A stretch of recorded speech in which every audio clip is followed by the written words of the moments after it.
নমস্কার বন্ধুরা, তৃপ্তহারে আজ বানাবো রেস্টুরেন্টের সাথে ভেটকি মাছের ফিশ ফ্রাই।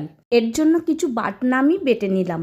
এবার মাছের ফিলের মধ্যে দিয়ে দিলাম নুন, গোলমরিচ গুঁড়ো, আদা রসুনের পেস্ট, পেঁয়াজের পেস্ট, ধনেপাতা, পুদিনা পাতা, কাঁচা লঙ্কার পেস্ট, পাতিলেবুর রস ভালো করে মাখিয়ে ফ্রিজে রেস্টে রাখলাম। এবার খুব অল্প একটু ফেটিয়ে নেওয়া ডিম আর ময়দা গুঁড়ো মাখিয়ে আবারও ফ্রিজে রেখে দিলাম।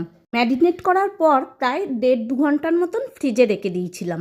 এবার একটা ডিমের ব্যাটার গুলে নিলাম নুন আর গোলমরিচের গুঁড়ো দিয়ে, অন্যদিকে ব্রেড ক্রাম্বস রেখে দিলাম। এবার ফিলেটা বার করে এনে প্রথমে ব্রেড ক্রাম্বস মাখিয়ে ডিমের গোলায় চুবিয়ে, আবার ব্রেড ক্রাম্বস মাখিয়ে, আবার ডিমের গোলায় চুবিয়ে, ব্রেড ক্রাম্বস মাখিয়ে ছুরি দিয়ে সেট করে নিলাম। এবার কড়াইয়ে রিফাইন অয়েল গরম করে তাপটা কমিয়ে কাঁচা ফিশ ফ্রাইটা ছেড়ে দিলাম। মিনিট 5 উল্টে পাল্টে ব্রাউন করে ভেজে তুলে নিতেই রেডি ভেটকি মাছের ফিশ ফ্রাই। আসুন দিয়ে আর স্যালাড দিয়ে পরিবেশন করুন। লাইক, শেয়ার, সাবস্ক্রাইব করে দিন।